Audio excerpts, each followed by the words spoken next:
No canal 22, o assunto é Clube dos Carros Antigos. E claro, curiosidade é que não falta para todo mundo. Tá, Roberto, a gente vê às vezes carros circulando, o famoso Ford Bigode, 28, 29, famosos. Conta para nós alguma curiosidade, uma particularidade desses carros principalmente, que sempre tem um chamamento de atenção especial. Certo. O Ford, principalmente o Ford Bigode, é um carro muito importante na nossa história. Ele advém de uma melhoria do Ford T, que foi um dos carros mais fabricados do mundo, em quantidade. Tá? Foi um carro, inclusive, que iniciou-se a linha de montagem em série. Né? E ele era feito, uma particularidade do Ford T, só na cor preta. Até existe uma frase muito célebre do Henry Ford, que dizia que você poderia escolher qualquer cor do carro, desde que seja preto. Tá? É só preto. Então o Ford Bigode ele foi uma melhoria do Ford T, que o Ford T fabricou em torno de 1905 até meados de 27. Aí em 28 saiu o Ford A, que é o famoso Ford Bigode que todos nós conhecemos aqui. Que tem o Ford Bigode, por quê? Porque na coluna de direção ele tem um acelerador de mão e uma outra alavanca que atrasa ou adianta o ponto do motor. Tá? É por isso que forma-se um bigode. Tá? Esse é o famoso Ford Bigode, que ele fabricou de 1928 a 31. Tá? 32 já mudou, já mudou o carro, já começou a ter o motor V8, que é outra informação que poderia dar que é interessante. O motor V8 do Ford foi derivado de dois motores Fordinhos que juntaram, né? Aí se formou o motor V8 na época. Zé Roberto, dentro dessa questão ainda, alguém um dia cochichou comigo que teria esse carro ou algum modelo próximo dele e se falava que era o carro da sogra. Por quê? Isso, o carro da sogra é a famosa, aí outro nome também até muito interessante, né, que é a baratinha, né, que fala baratinha. Então por que da sogra? Ele tem um banco atrás onde parece que é o porta-mala, mas é um banco, se abre uma tampa e tem um banco que da sogra. Por quê? Porque até dizem as boas línguas, né, que para levar a sogra em dia que está chovendo ou estrada de pó, né? Então é por isso que foi configurado o carro da sogra. Ele fica descoberto essa parte. Fica totalmente descoberto, porque a cobertura é somente da parte onde tem o motorista. Tá?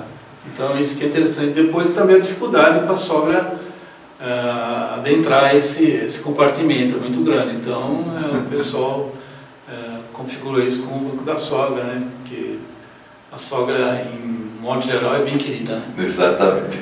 E aí, Flávio?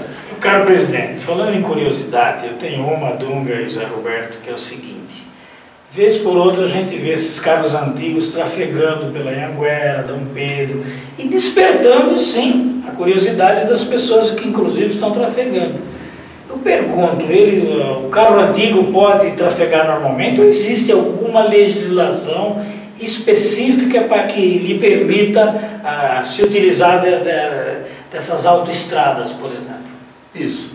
De modo geral, o carro antigo para trafegar nas condições originais que ele apresenta, vamos dar um exemplo bem fácil de entender: cinto de segurança, né? Os carros não tinham cinto de segurança, né? Por exemplo, o Ford Ice que a gente estava comentando então. Tem uma ideia, a sola dele de madeira. Não tem jeito de prender um cinto de segurança lá, né? Então existe essa legislação que foi feita exclusivamente para poder que os carros permanecessem originais como de época, para justamente a fim de cultura, né? Então é a famosa placa preta.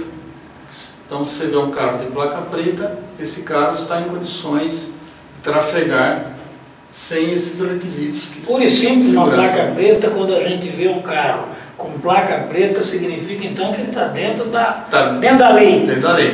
Agora, aí, essa placa preta, né, não é simplesmente pegar e colocar uma placa preta porque o carro é antigo.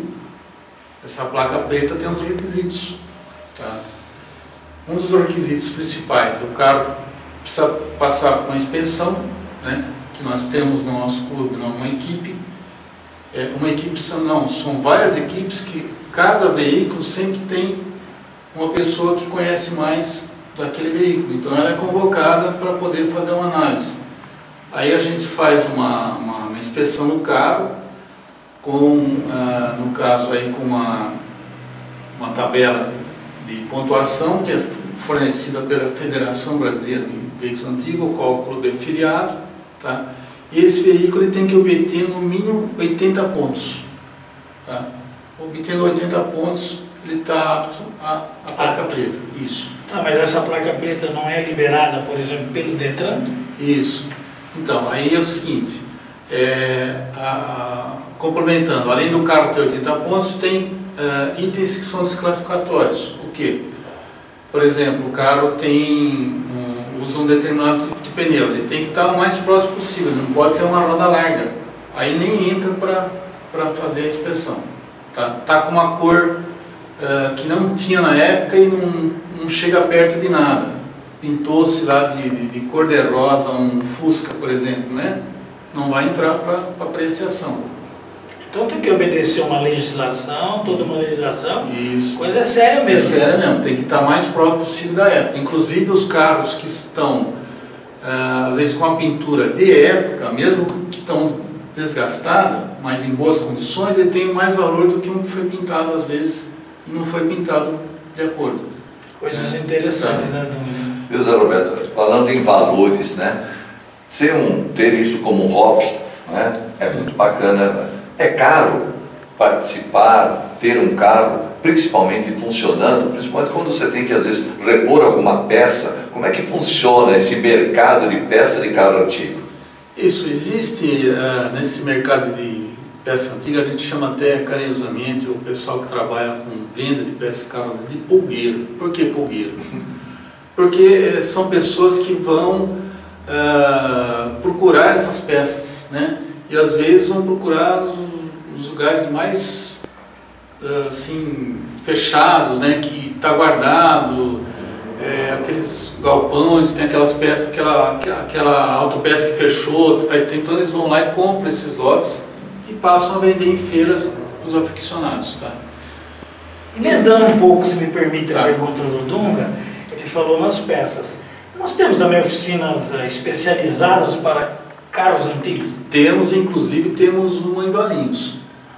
Conte aí. Temos uma em Valinhos que, inclusive, ele é sócio do clube, é aficionado, tem carro antigo e se dedica a esse fim.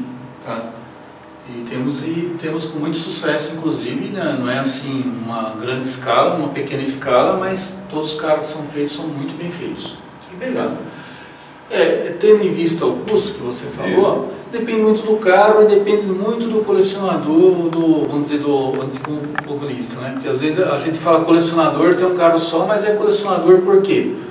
Ele faz parte do clube e o carro faz parte da coleção, uma coleção.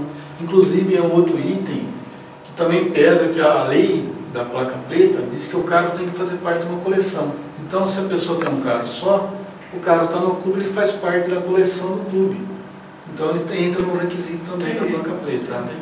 Então o custo depende muito do carro, depende muito de quem tem o carro. Porque se a pessoa é um aficionado e gosta de mecânica e trabalha com o carro também, aí o custo é menor. Agora se tiver que mandar fazer tudo, realmente não fica barato.